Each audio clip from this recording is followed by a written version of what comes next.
Shabbat Shalom.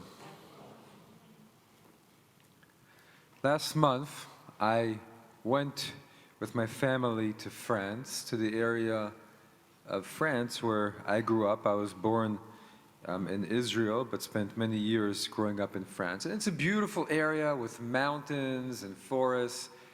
And I really wanted to show my children the beautiful nature and take them on walks.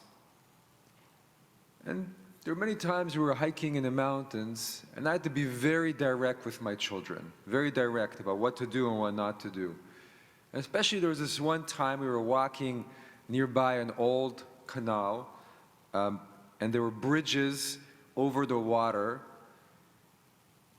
And my children and I used to going on such trails, and on each side there's a big drop, this way or that way, and sometimes we were walking over old, hundreds of years old stairs that were uneven and narrow. So there were moments where I was very firm with them and I was saying, be very careful, walk slowly, stop, look this way, look that way. And I love my children, but I had to convey the seriousness in my voice because of the danger that I perceived, and I could see where their minds were at, and they were running wild a little bit. And they understood. I was worried about them. And we all understand that when we deal with children, with our children, our grandchildren, that there are times when, because of danger, to be loving means to be firm and strong. That you're being merciful just because you want to be helpful, but you have to be strong. So in our parsha this morning, the parsha where we come to the end of the plagues, Moses goes out once again to confront Pharaoh. And so when God tells him to do this, he says, go to Pharaoh. And throughout all the plagues, this happens again and again, right? God says to Moses, go to Pharaoh and say this or say that. And our commentators note that there's two main verbs in Hebrew for speaking. There's the word lemor and the word ledaber. And ledaber, according to our rabbis, may not have a grounding in the biblical thought, is that ledaber is more harsh, and lemor is more soft. And ledaber is considered like gvura, it's like the power of God, the power of the universe, channeling that power of judgment, that thundering, as it's imagined also in the Kabbalistic tree of life. And lemor is chesed, it's merciful. It's the embodiment of loving kindness, the powers of kindness universe, and the tree of life. And so at different times, God tells Moses, speak softly or speak with power when you're talking to Pharaoh. And it's very unusual, but here in these last plagues, or the big plagues, God says to Moses, using the verb, which is to speak softly. So why was it that Moses was to speak gently and softly to Pharaoh? I always imagined, let my people go with a thundering voice. And so maybe on one hand there was because Moses at this point had found a little bit of mercy in his heart for the Egyptians, because the tables had turned, they were in the final plagues, and Egypt was already nearly destroyed, and Moses knew what was about to happen to Pharaoh, and Moses knew what was about to happen to all the Egyptians. And that God himself was hardening the heart. And so Moses felt some compassion and mercy for the Egyptians at this moment. And so perhaps he even spoke a little bit softly, knowing what was about to happen and feeling pity in his heart. But on the other hand, it does not mean that Moses was not very firm with Pharaoh, even though he was speaking softly. And we see this, right, in the last few plagues.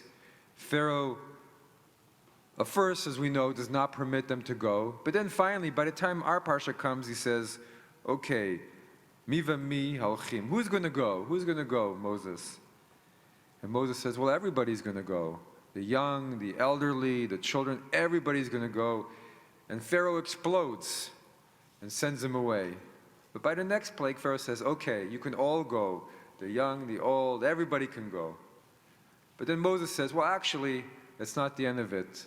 You also have to give us all of the cattle so that we can sacrifice to our God. And then Pharaoh just explodes again and says, you will never see my face again. And Moses says, this is true. Because Moses knew what he had to do. He had to push Pharaoh to the very end. And he did not thunder at Moses this time, at Pharaoh, the way he had previously, because he could see the destruction of Egypt and he had mercy for the pain and suffering of the Egyptians. But he had to do what he had to do. He had to take this to where it needed to go. And he was strong and he was firm. He was uncompromising to do God's will. And so we think sometimes that as we aspire to be people of chesed, of loving kindness in the world, it only means to be loving and sweet. But sometimes to act with chesed, to act with kindness, is to show a side that is strong and unbending, because this is what the circumstances demand of us. And sometimes the greatest compassion, we know this the best with children, is to be strong, to help others, or on a broader scale, to stand up against evil in the world.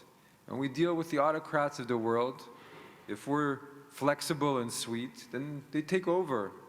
And soon everything we care about is crushed and destroyed and gone. So even when being merciful, sometimes God wants us to stand up and fight for what we believe is right. And the world is full of dangers, not only for children. And there's a hard midrash, but an interesting midrash about the final plague, the death of the firstborn, where God had said to the Israelites, you have to protect yourselves, and every single Israelite has to paint blood on their lintel of their door and stay indoors to keep themselves safe during the last plague. But the Midrash says that some of the Israelites didn't obey and thought, well, it's going to be okay, and they decided to go walk out of their doors and into the streets to see what would happen. But the angel of death, the Malach HaMavet, struck them down, not knowing who they were. So at times being merciful is being firm to help others. And the big question, of course, is how do we know if it's such a time to be that way? Perhaps it is when we're dealing with children to ask ourselves, what is our motivation for how we are acting? Are we being strong and firm truly out of loving kindness? Are we trying to help a situation, a person? Are we trying to keep loved ones out of danger, which is the easiest one to think about? Is it because as we are with our children, we think they have to go through an experience, and even though it's painful for us to watch them go through it, it's better for us to step back and let them go through it than to come and rescue them? Or are we being firm because we're coming from a place of harshness, of ego, of wanting our will to dominate over others? And interestingly, the soft power of loving kindness, we imagine Moses in this situation, is one that is often overlooked, but that ends up shaking the world. When Gandhi decided to disobey the directives that the British government had made for the Indians, that only the British government could make salt for India, and he announced civil disobedience. It seemed like a very small and significant act. What could happen from it? When he was joined by millions marching and all together making salt and defying British law, it created a moment of incredible transformation, demonstrating the new power of the Indian people and their willingness to stand up against the British. Or when Martin Luther King marched, on one hand they were only marches, people were just walking, they weren't going out there and assaulting the centers of power, and yet those marches changed the fabric of this country. So at times we think as people, we strive to be open and kind, that we should shy away from being strong and firm. But at times the greatest chesed, the greatest mercy, is to show a different face, to project power, to help a loved one in danger from their circumstances, from their own selves, and to bring that power of soft but strong loving kindness that we see reflected in our God in service of transforming ourselves and our world. Shabbat Shalom.